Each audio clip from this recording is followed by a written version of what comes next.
Welcome back to the third installment of the Dark Horse Mix Analysis series. Today we will be covering guitars, which is my favorite subject to discuss about, being a guitar player.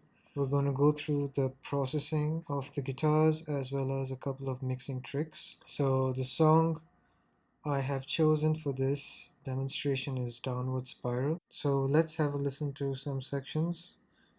Start from the intro.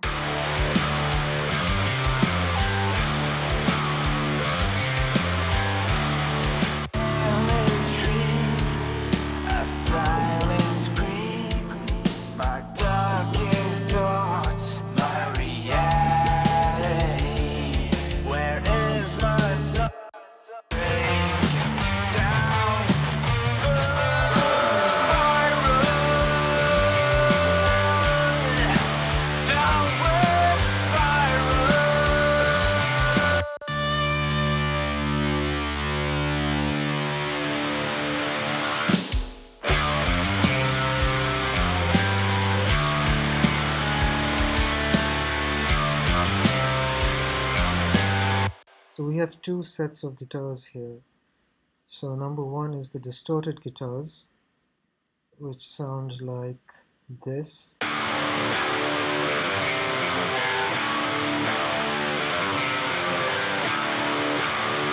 And then we have the clean guitars, which sound like this.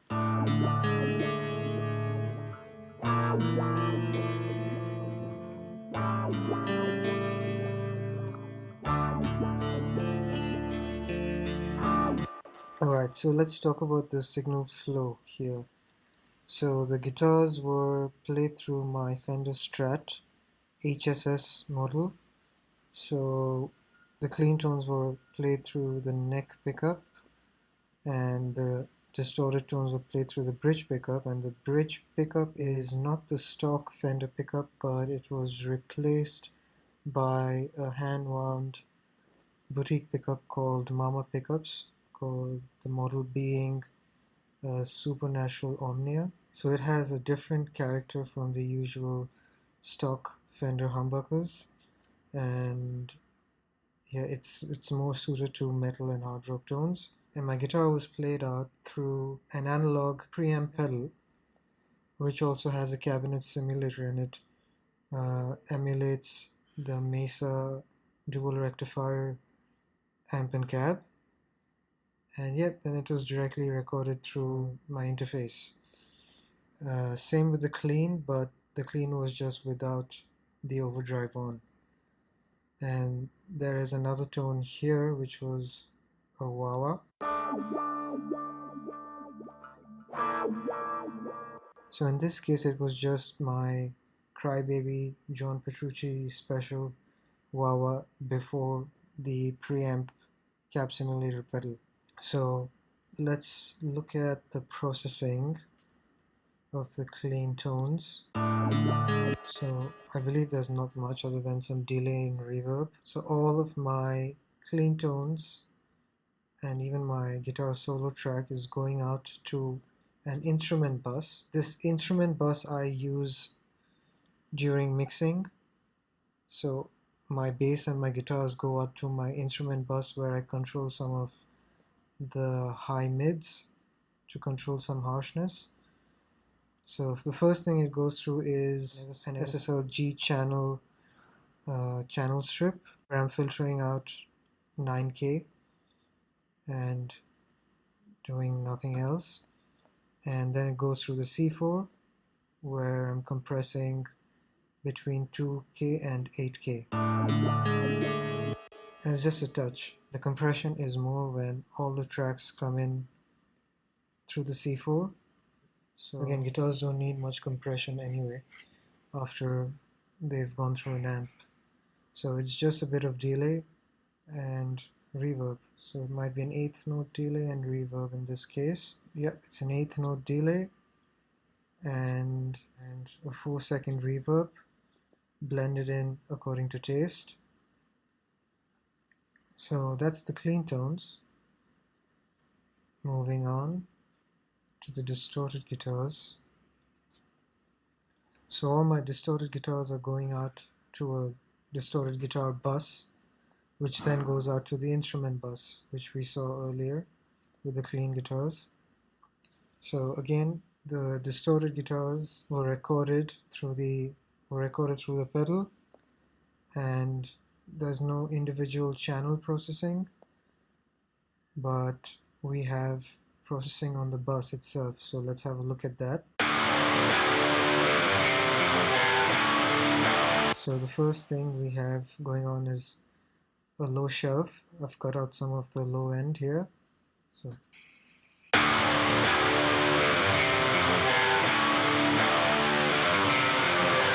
this is just to give room for the kick and bass.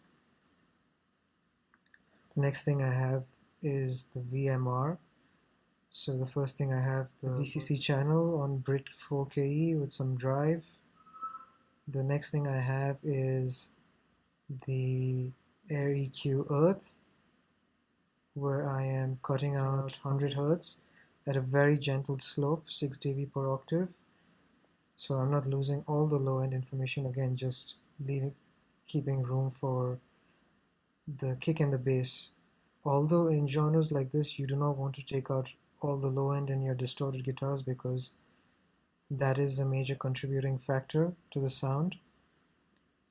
Okay, so the next thing we have is the lift, the custom series lift, just giving a bit of top end here, the silky setting. So that's that, and followed by the FGN, just giving some top shelf, and that's pretty much it. So before and after.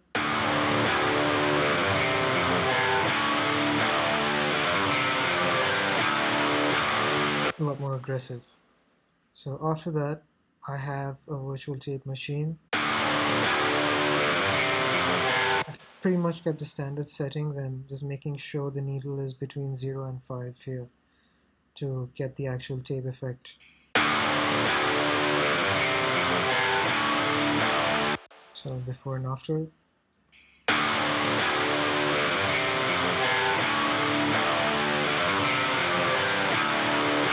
Bring some life back into the recording. Then I have a corrective EQ.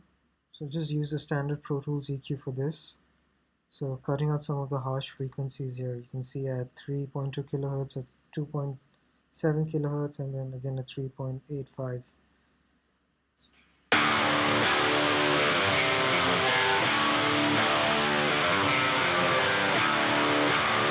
As you can hear, just getting rid of some of the fizz.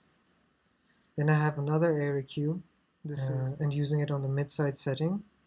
So first I have a low cut on the sides at around 100 Hz, 97 to 100 Hz. And then I have a mid cut. Then I have a mid cut at 250. Then I've got a stereo EQ here, and it's doing a cut at 2.6 kilohertz.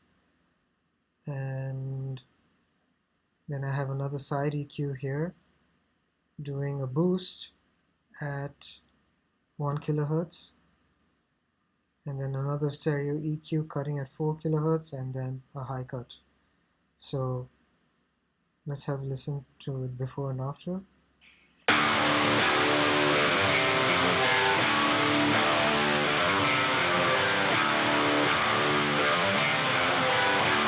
So yeah, basically getting rid of a lot of the high-end fizz and giving it a warmer character. And then we have the C4, which is a multi-band compressor, and I'm just compressing between 2.4 kilohertz to around 10.8 kilohertz. You can say around 2 dB.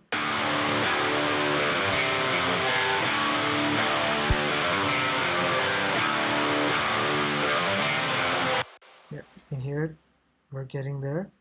And the last plugin is the SSL channel strip, where I'm filtering out 9 kilohertz and just adding some 5 kilohertz, around a dB. So before and after.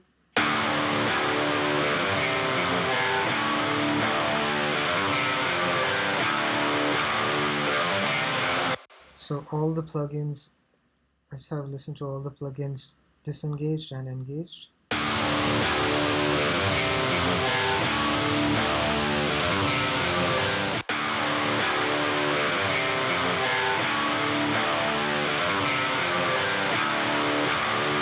Yeah, so a lot cleaner, a lot more controlled. So that is it for the processing of the distorted and clean guitars.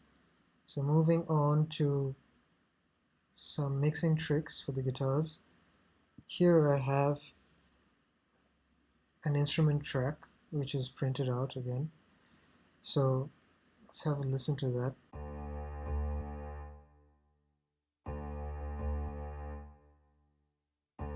So basically this is just a piano recorded through one of the software instruments, and it's just playing the downstrokes of the riffs just to give the riff a heavier feel and a lot more impact in the mix.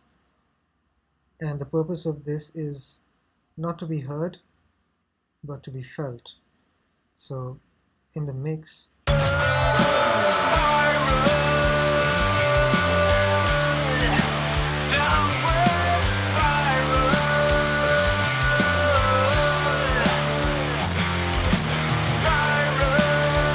so if you can feel it, it adds a little something. So this is a handy trick. You can use it pretty much for any genre of music or any song for the chorus sections where you want the song to hit a bit harder or you want your riffs to hit a bit harder. So yeah, that is trick number one. Trick number two is the API parallel processing trick, which is one of my favorite tricks.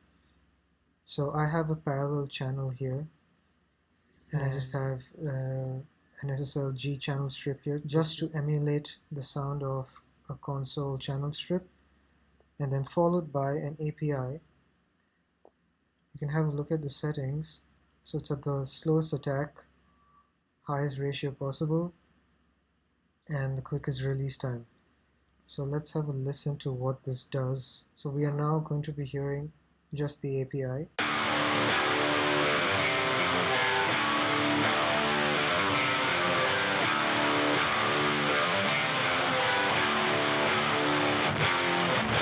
So you can hear how some of the downbeats come in with a ton of aggression, and this is very helpful again for chorus sections where you want things to come in with a bang or with a lot more punch.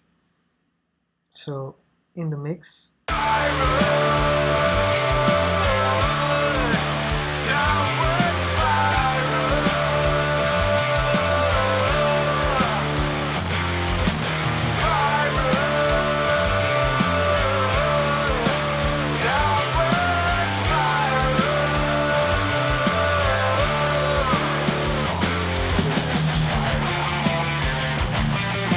so yeah, you can hear the difference, and it is an amazing trick that I have learned from producers I follow on the internet. So that is pretty much it for the guitars. The most important thing is getting your recordings right. There's not much processing going on other than the plugins on the buses and just a couple of mixing tricks, and I got the result that I wanted. Thank you for watching. If you found this video informative, please do like and subscribe, and I will be back with the last installment of this series next week. Thank you and be safe.